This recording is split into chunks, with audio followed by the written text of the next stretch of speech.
What is whole life insurance? So whole life has three components that we need to talk about, and this is what differentiates it from term.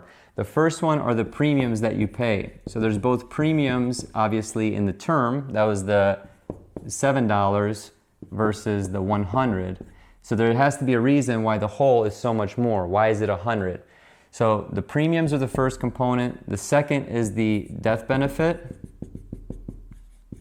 Okay, this is just what it sounds like. This is the amount that you're paid upon your death.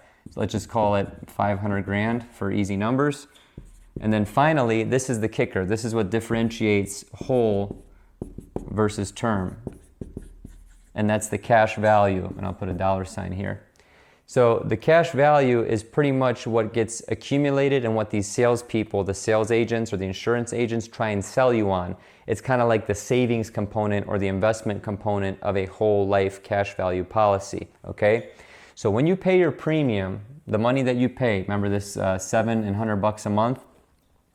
Obviously, a big part of that is going towards actually funding the death benefit for like the first 5 to 10 years, okay?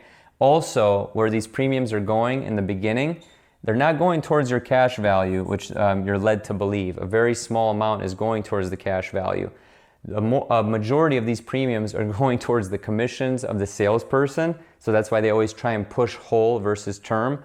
They're also going to the administrative fees of actually running the policy, and they're also going, like I said, to actually fuel or fund the death benefit, okay?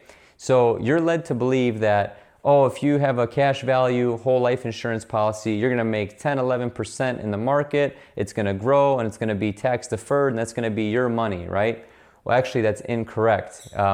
After all the fees and all that stuff is said and done, you're typically averaging 1.5% on a whole life policy. Okay, let me repeat that. 1.5% to 2.2%. After you've paid into this death benefit for like 5 to 10 years, that cash value starts to build more and more based off the premiums that you're funding it with.